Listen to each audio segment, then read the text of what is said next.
The comet assay is a very simple method for measuring DNA damage, and it can be applied to various cell types, in particular human blood cells. So it's a natural method to use in human biomonitoring to measure the DNA damage that could be induced by exposure to environmental toxic agents.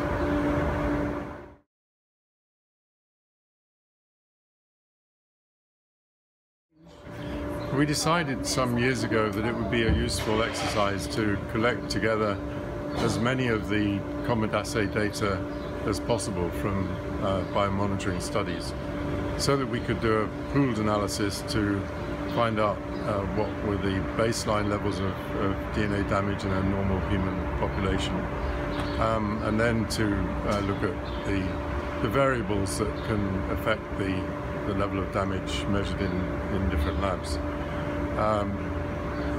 3 or so years ago we applied for the cost action and were successful, and this has allowed us to bring together people from 24 different countries who are involved in biomonitoring using the comet assay. So we've now collected and made a database of almost 20,000 individual subjects data sets, and we're now beginning to carry out the analysis. We hope to establish the baseline levels and also to look at the possible increase in DNA damage with age, possible differences between men and women, possible effects of smoking, which are factors that have not been possible to come up with definitive answers to in individual studies, but looking at the overall database, we should have a much greater strength.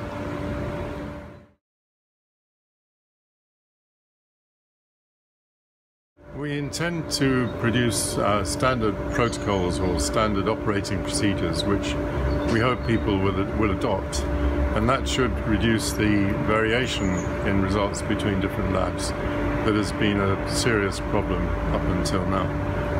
And a long-term aim is to plan and carry out a prospective study or retrospective study to look at the possibility that DNA damage measured early in life can be a predictive indicator of risk of cancer or other serious diseases.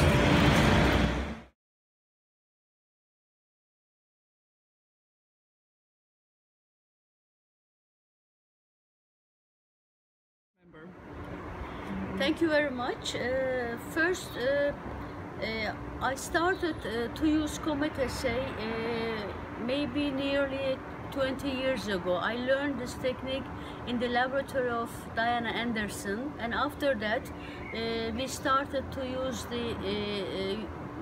the comet assay in our experiments, and we did and we are still doing a lot of biomonitoring studies with workers occupationally exposed to hazardous substances. We did a lot of work with, let's say, ceramic workers, welders, and also we did a lot of work with patients with diseases such as neurodegenerative diseases. And I am I think one of the first people who used comet assay in Turkey. And this is, since this assay is very easy to use, and also compared to other techniques, it is also reproducible and really cheap. Many of the scientists from different departments such as toxicology, biology, genetic have tried to use this method, and I can say that nearly more than maybe 100 scientists have been using this comet assay, and we believe that it is much more, convenient than the other, let's say, cytogenetic and genotoxicity assays. And I am also happy to represent my country because of this, cost action. I not increase my knowledge, but also get new ideas how to improve the method, and also since it is already validated in vivo, so it will. I hope it will be validated for in vitro assay also. So I'm happy to represent my country, and I think I will get too much benefit because I have students that I can transfer my information, and also since I'm also one of the members of Turkish Society of Toxicology, I'm the president now. We can do more. We can inform our members, and many of them are using comet assay.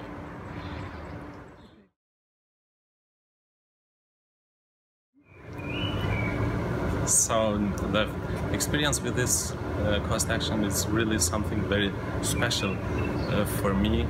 I am new, or my group, working group, has established the comet assay in the lab 4 years ago, and we already have some good research data from human biomonitoring, but also we applied comet assay in other organisms like aquatic organisms, fish.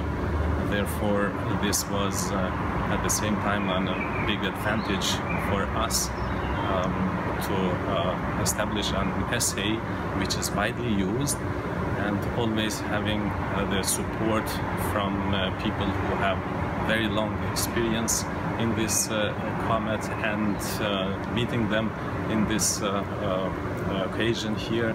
This is really a great opportunity to further improve the performance of the comet assay in my lab, to bring some insight from the perspective of low and middle income countries such as Kosovo. So meeting people whose papers I used to analyze and to go through for many years, it's really a great event for me, for my working group, and for Kosovo.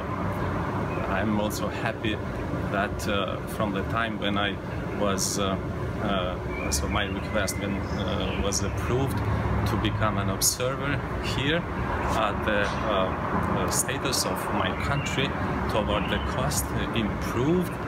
So now we are one of the near neighbor countries, which is one more opportunity to become more integrated in the working group, and eventually to support the activities in this action and to contribute. My first contact with the working groups using comet assay, it's quite a long time ago, so more than a decade ago. I was a guest in the Slovakian group who used to work with these protocols, and from that time I was trying to establish it in my lab, and it became the reality with the great support of Professor Andrew Collins. Therefore, I'm very thankful for this great contribution toward my group and the scientific research in Kosovo in general.